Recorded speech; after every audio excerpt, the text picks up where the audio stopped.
বিসমিল্লাহির রহমানির রহিম। দ্বাদশ শ্রেণীর শিক্ষার্থী বন্ধুরা, আসসালামু আলাইকুম। আমি নুরুজ্জামান শাহ, অতিথি প্রভাষক বাংলা। আজ তোমাদের জন্য নিয়ে এসেছি সাহিত্য পাঠ অংশের কবিতা নুরুল দিনের কথা মনে পড়ে যায়।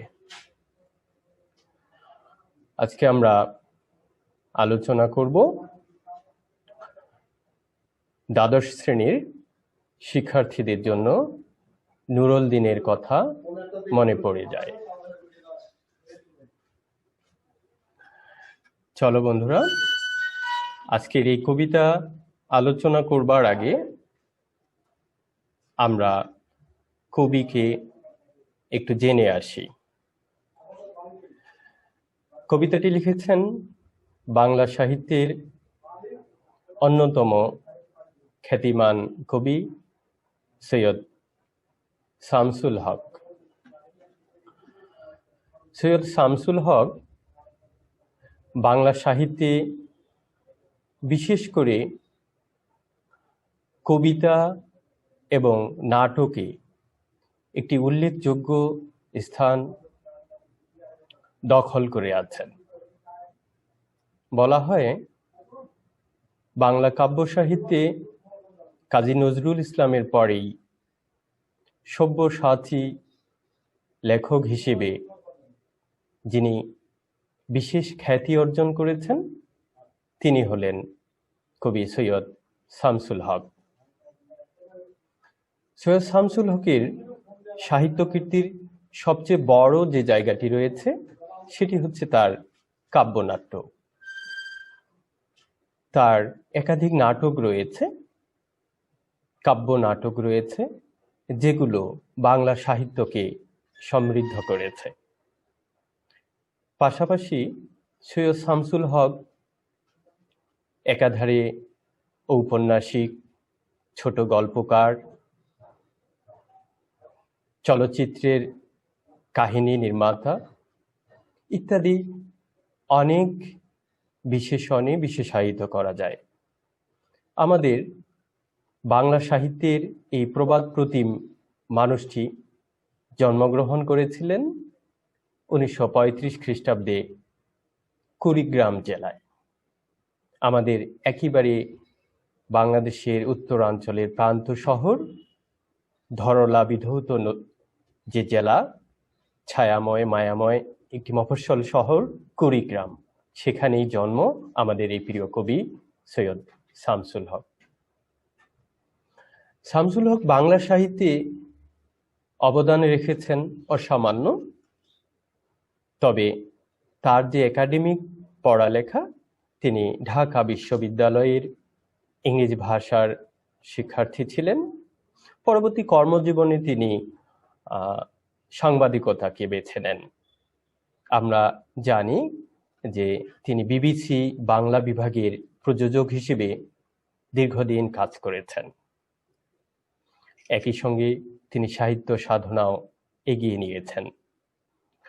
আমরা জানি তিনি শুধু গল্প, উপন্যাস, কবিতা, নাটক, কাব্যনাট্য ও শিশু সাহিত্যের লেখক হওয়ায় তিনি সব্যসাচী হিসেবে পরিচিত, কিন্তু তারপরেও তার আলাদা আরেকটি পরিচয় রয়েছে।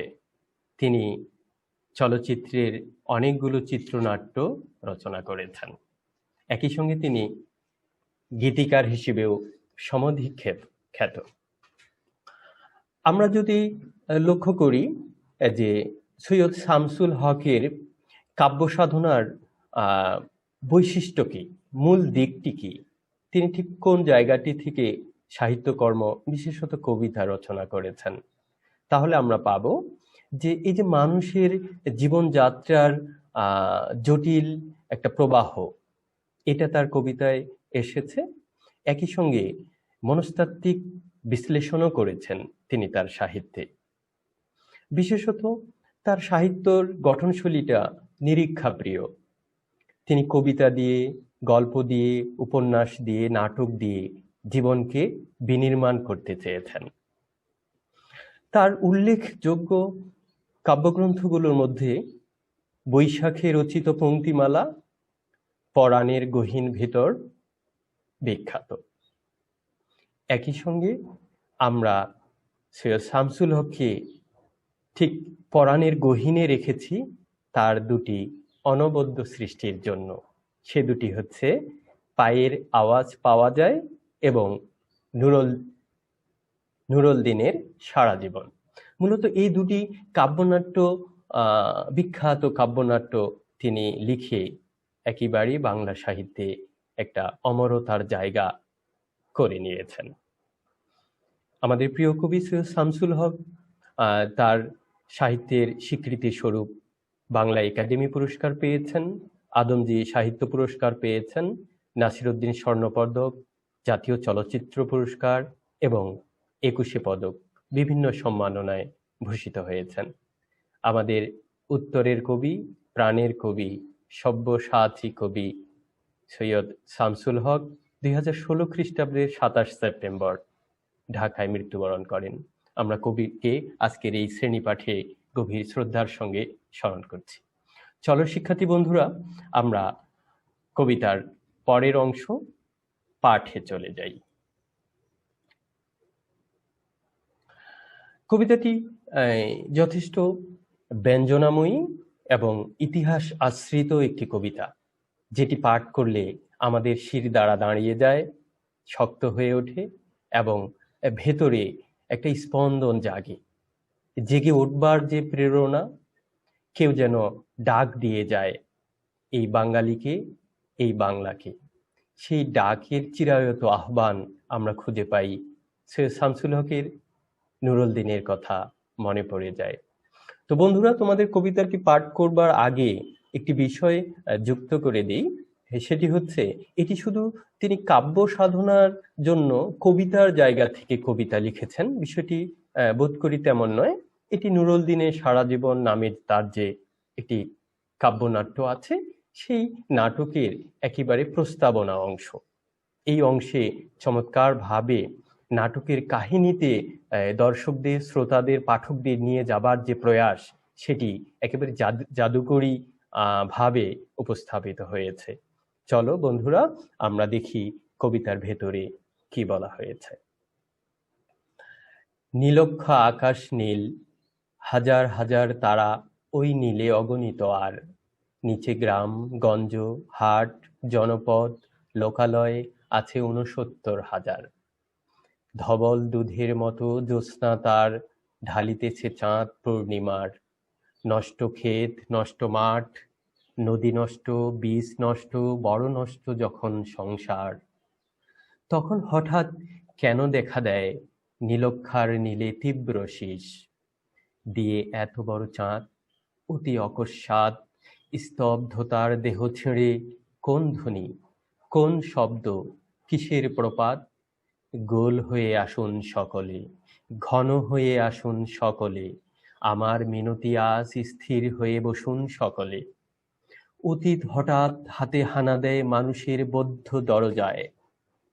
এই তীব্র স্বচ্ছ পূর্ণিমায় নুরুল দিনের কথা মনে পড়ে যায়। কাল ঘুম যখন বাংলায়, তার দীর্ঘ দেহ নিয়ে আবার নুরুল দিন দেখা দেয় মরা আঙ্গিনায়। নুরুল দিনের বাড়ি রংপুরে যে ছিল, রংপুরে নুরুল দিন একদিন ডাক দিয়েছিল ১১৮৯ সনে।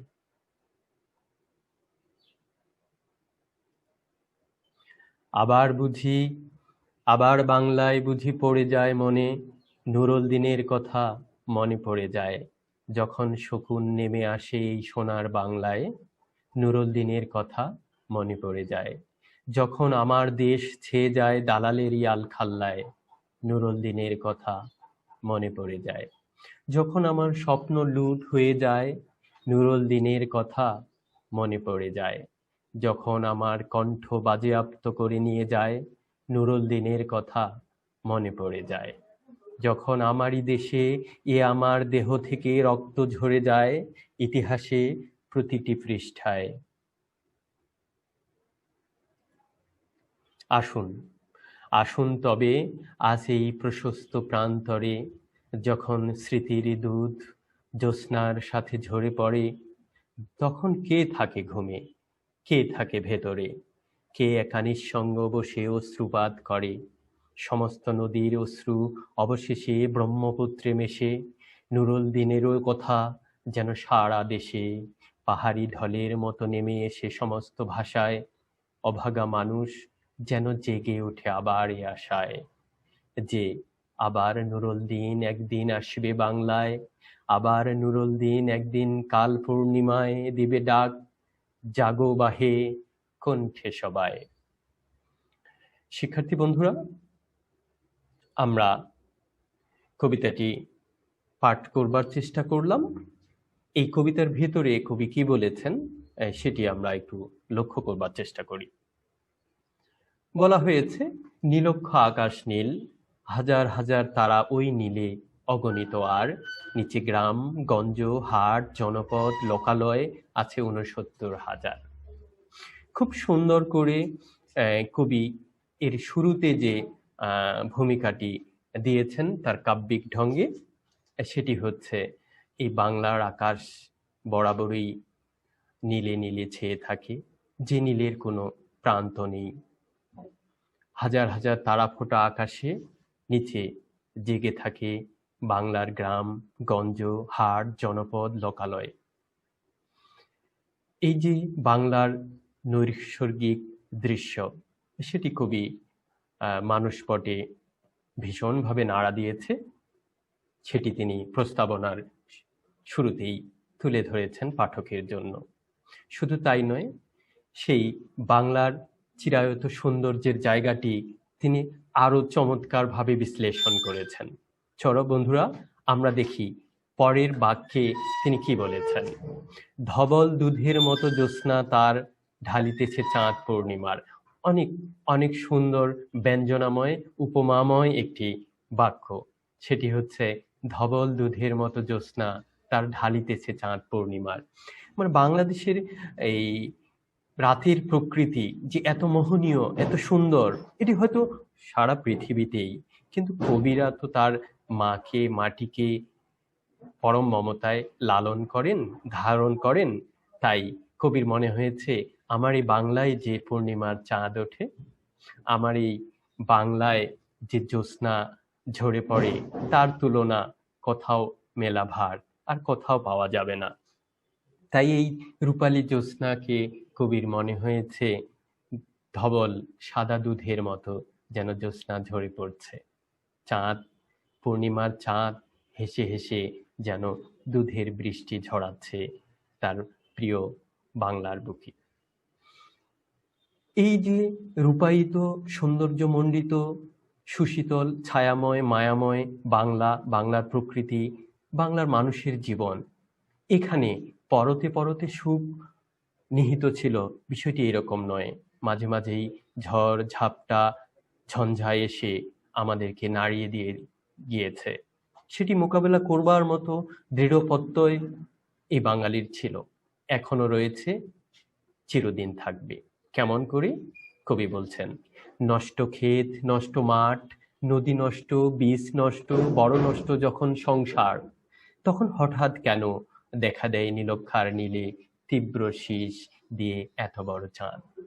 কবি বলছেন যে যে চাঁদ আমাদেরকে ধবল দুধের মতো জ্যোৎস্না ঢালে, সেখানে কি এটা হয় না যে সবকিছু নষ্টদের অধিকারে চলে গিয়েছে? সেখানে এই জ্যোৎস্নার সেই সৌন্দর্য আস্বাদন করা অবগাহন করার সময়টুকু কখনো এই বাংলার বুকে থাকে না। বাঙালিদেরকে লড়াই করতে হয়, তাদেরকে জীবন বাঁচানোর জন্য, তাদেরকে ভূমি বাঁচানোর জন্য, তাদেরকে তাদের স্বপ্নটা বাঁচবার জন্য বাঁচানোর জন্য তাদের কালে কালে লড়াই করতে হয়েছে। এই পুরো সময়টাকেই কবির মনে হয়েছে নষ্ট সময়। সেই নষ্ট সময়ে কবির খুব করে জিজ্ঞাসা যে, আহা, পূর্ণিমার চাঁদ ধবল দুধের মতো আবার জ্যোৎস্না ঝরিয়ে দিচ্ছে, জ্যোৎস্নার বৃষ্টিতে স্নাত করছে বাংলাকে, কিন্তু বাংলার বুকে নষ্টদের অধিকার, সেই বিষয়টি কবির বুকে গভীরভাবে রেখাপাত করেছে।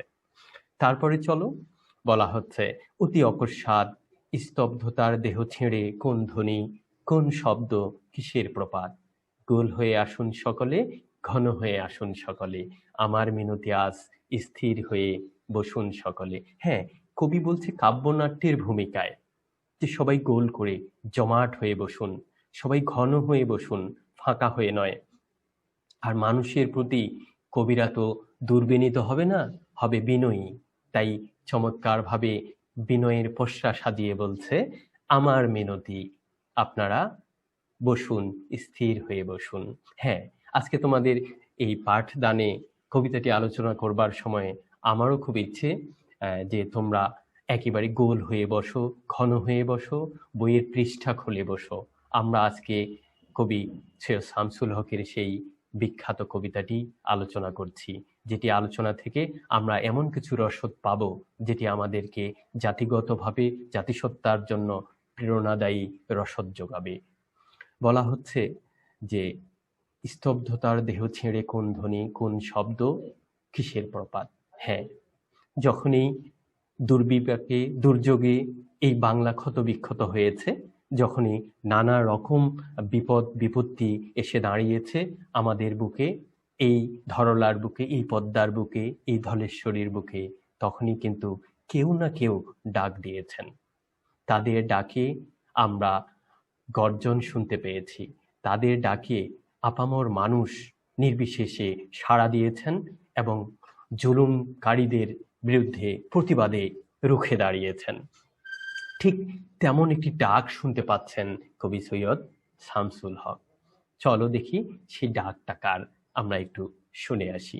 অতীত হঠাৎ হাতে হানা দেয় মানুষের বন্ধ দরজায়। হ্যাঁ, এই তীব্র স্বচ্ছ পূর্ণিমায় নুরুল দিনের কথা মনে পড়ে যায়। হ্যাঁ, কবির মনে পড়ছে যে নুরুল দিনের কথা। তোমরা শিক্ষার্থী বন্ধুরা নুরুল দিনকে হয়তো অনেকেই জানো। আমরা ইতিহাসের পাতা থেকে আরেকটু জেনে আসি।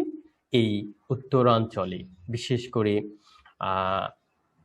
রংপুর, দিনাজপুর এই অঞ্চলে সামন্তবাদ, ব্রিটিশ বিরোধী আন্দোলনের বিরুদ্ধে রুখে দাঁড়িয়েছিলেন 1783 খ্রিস্টাব্দে আমাদের এই বাংলায় এক বীর যোদ্ধা, যার নাম ছিল নুরুল দিন। তো কবির মনে হচ্ছে যে যখন সবকিছু নষ্টদের অধিকারে চলে গেছে, তখন একটা জোরালো ডাক দরকার, যার ডাকে সাড়া দিয়ে মানুষ রুখে দাঁড়াবে যাবতীয় অন্যায় অবিচারের বিরুদ্ধে। তো সেই ডাকটা কবির কানে বেজেছে যে নুরুল দিনেই হয়তো ডাক দিচ্ছেন। সেই নুরুল দিনের কথা কবির খুব করে মনে পড়ছে। কাল ঘুম যখন বাংলায়, তার দীর্ঘ দেহ নিয়ে আবার নুরুল দিন দেখা দেয় মরা আঙ্গিনায়। কাল ঘুম বলা হচ্ছে যে মৃত্যুপুরী, মৃত্যুর মতো, শ্মশানের মতো স্তব্ধ হয়ে যখন বাংলা পড়ে আছে, এখানে প্রাণের কোনো সাড়া নেই, তখনই যেন দীর্ঘ দেহটা নিয়ে নুরুল দিন আবার এই আঙ্গিনায় দেখা দেয়। এই মরা আঙ্গিনায় দেখা দেয়া উদ্দেশ্যটাই হচ্ছে আবার প্রাণের জাগরণ সৃষ্টি করা। নুরুল দিনের বাড়ি রংপুরে যে ছিল, রংপুরে নুরুল দিন একদিন ডাক দিয়েছিল 1189 সনে, এটি বাংলা। তো এখানে নুরুল দিনের একটি পরিচয়ও এই কবিতার মধ্যেই কবি তুলে ধরার চেষ্টা করেছেন। তারপরে নুরুল দিনকে কবির কিভাবে মনে পড়েছে সেটি আমরা পরের অংশে দেখি। কবি বলছেন, আবার বাংলার বুঝি পড়ে যায় মনে, নুরুল দিনের কথা মনে পড়ে যায়। হ্যাঁ, এবার শুধু কবির নয়, কবি বলেই দিচ্ছেন আবার বাংলার বুঝি পড়ে যায় মনে। হ্যাঁ,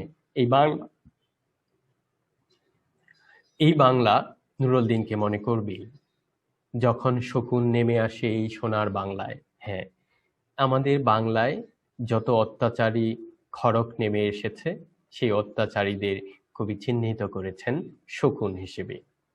নুরুল দিনের কথা মনে পড়ে যায় যখন আমার দেশ ছেয়ে যায় দালালেরই আলখাল্লায়। হ্যাঁ, এই কথা থেকে কবি মূলত 71-এ পাক হানাদার বাহিনী তারা যে অবিচার নিপীড়ন করেছিল আমাদের সঙ্গে, অনেকটা ধর্মের অপব্যাখ্যা করে অনেকেই আলখাল্লা পড়ার পরে আমাদের শান্তিপ্রিয় মানুষের প্রতি হামলে পড়েছিল শকুনের মতো। মূলত তাদেরকেই কবি চিহ্নিত করেছেন শকুন হিসেবে। কবির নুরুল দিনের কথা মনে পড়ে যায় যখন আমার স্বপ্ন লুট হয়ে যায়। নুরুল দিনের কথা মনে পড়ে যায় যখন আমার কণ্ঠ বাজেয়াপ্ত করে নিয়ে যায়। হ্যাঁ, কবি বলছেন যে মানুষের যখন বাক স্বাধীনতা থাকে না, কিছু বলবার শক্তি থাকে না, তখন মানুষ যে দাঁড়াতে চায়, নিজের শক্তি দিয়ে আবার এগিয়ে যেতে চায়, রুখে দাঁড়াতে চায়, তখন তো প্রেরণা পাওয়ার জন্য একটা মাধ্যম লাগে।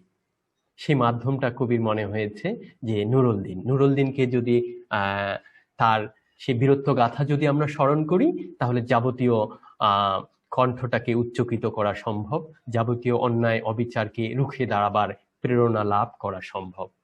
শেষে কবি বলছেন যে যখন আমারই দেশে আমার দেহ থেকে রক্ত ঝরে যায় ইতিহাসে প্রতিটি পৃষ্ঠায়। হ্যাঁ, বিষয়টি হচ্ছে এরকম যে এদেশের সাধারণ আপামর মানুষ যখন এই হানাদারদের দ্বারা রক্তাক্ত হয়েছে, তাদের অধিকার বঞ্চিত হয়েছে, তখন এই রক্ত দিয়ে ইতিহাসের পাতা ভেসে গিয়েছে। প্রতিটা পৃষ্ঠায় রক্তের আখরে বাঙালিরা কিন্তু তাদের বীরত্ব গাথাই লিখে গিয়েছেন।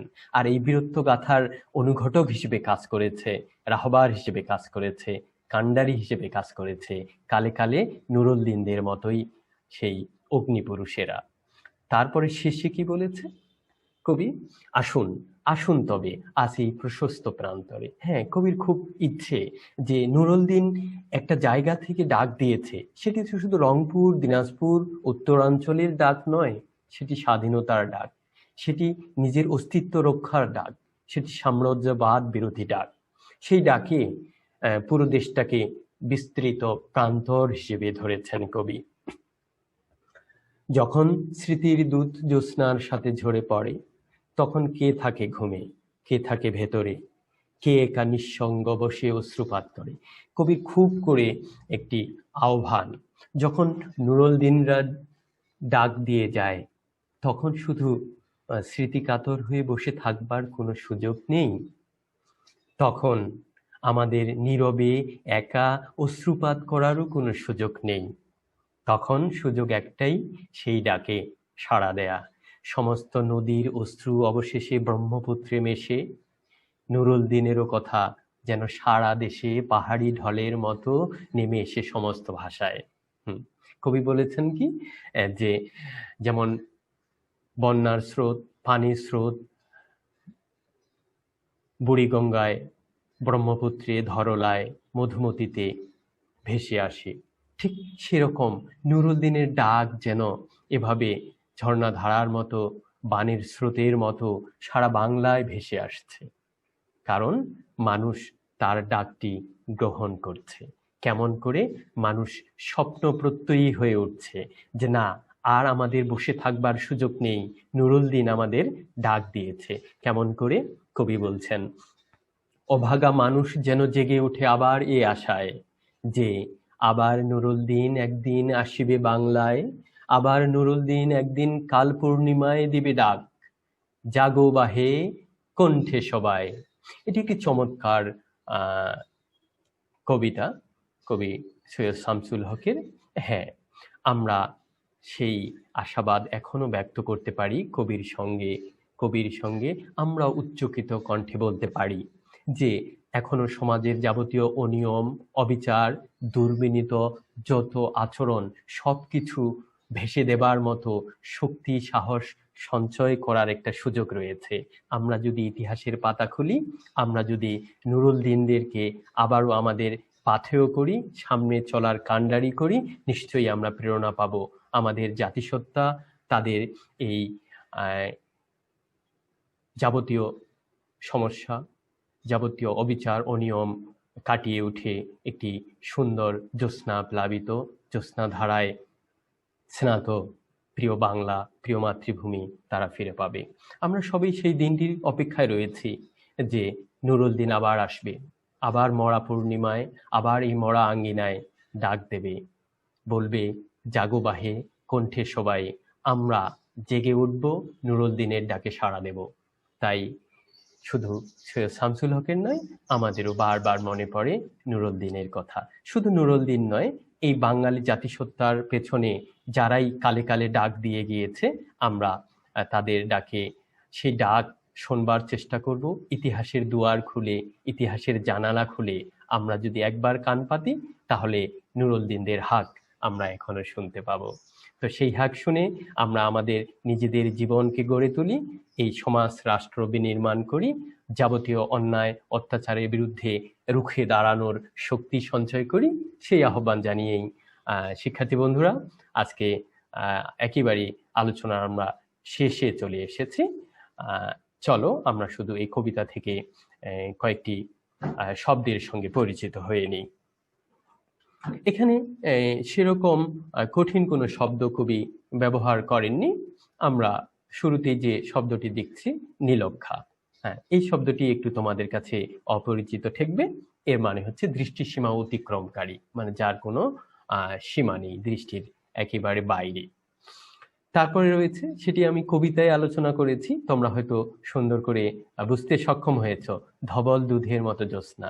মূলত জ্যোৎস্নাকে রূপায়িত করার জন্য জ্যোৎস্না কবির কাছে কতটা আপন হয়ে ধরা দিয়েছে, তাই সাদা দুধের মতো কবির এটিকে তুলনা করেছেন। স্তব্ধতার দেহ, হ্যাঁ, স্তব্ধ মানেই একেবারে নিস্তব্ধ পরিবেশ, যেখানে কোনো সাড়া শব্দ নেই, সেটি বোঝানো হয়েছে। প্রপাত, এটির সঙ্গে তোমরা আগে থেকেই পরিচিত। প্রপাত মানে হচ্ছে জলপ্রপাত। আর হানা দেয়, কোনো কিছু আক্রমণ করা। কাল ঘুম, হ্যাঁ, এটি খুব সুন্দর কথা, যদিও এর অর্থটা হতাশাজনক, কিন্তু খুব সুন্দর কথা। কাল ঘুম, কাল ঘুম মানে হচ্ছে মৃত্যু, চিরনিদ্রা। মানুষ চিরনিদ্রায় শায়িত হলে আমরা বলতে পারি তিনি কাল ঘুম দিয়েছেন। তারপর মরা আঙ্গিনায়, হ্যাঁ, আঙ্গিনা তো উঠোন, যেখানে আমরা পায়চারি করি, আমাদের জীবন তরঙ্গায়িত হয়, জীবন ব্যঞ্জনা খুঁজে পাই। কিন্তু এই আঙ্গিনা যদি যে কোনো কারণে আমরা ব্যবহার করতে ব্যর্থ হই, তাহলে আমাদের উঠোনটুকু তো মরাই হয়ে যায়, মৃত হয়ে যায়। তাই কবি আমাদের মরা আঙ্গিনা বলে মৃত্যু নিথর, মানে মৃত্যুর মতো একটি পরিবেশকে চিহ্নিত করবার চেষ্টা করেছেন। আর শেষে আমরা সবাই একটি শব্দের সঙ্গে পরিচিত, বাহে। হ্যাঁ, আমাদের বৃহত্তর নীলফামারী বা কি বলবো, রংপুর অঞ্চলে একটি সম্বোধনমূলক শব্দ বাহে। অর্থাৎ আমরা কোনো গুরুজনদের বা সমসাময়িক কাউকে একটু সম্মান দিয়ে যদি ডাক দেই, তাহলে বাহে বা বাপু হে বলে আমরা সম্বোধন করি। এটির সঙ্গে তোমরা পরিচিত রয়েছ। আজকের পাঠের একেবারে শেষের দিকে আমরা সেইভাবে আর নতুন করে আলোচনায় ফিরছি না, ছোট্ট করে বলি, নুরুদ্দিনের কথা মনে পড়ে যায়। আজকে যে কবিতাটি আমরা আলোচনা করলাম, সেটি নেওয়া হয়েছে সৈয়দ শামসুল হকের বিখ্যাত কাব্য নাটক নুরুদ্দিনের সারা জীবন থেকে। এই তথ্যটা তোমরা একটু মাথায় রেখো। আর কবিতা তো আলোচনা করা হয়েছে, আশা করি আজকের এই আলোচনা থেকে তোমরা সবাই উপকৃত হয়েছ।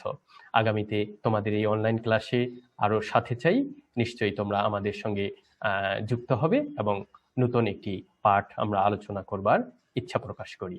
আজ এখানেই বন্ধুরা, সবাই ভালো থাকো, সুন্দর থাকো। আসসালামু আলাইকুম, ধন্যবাদ।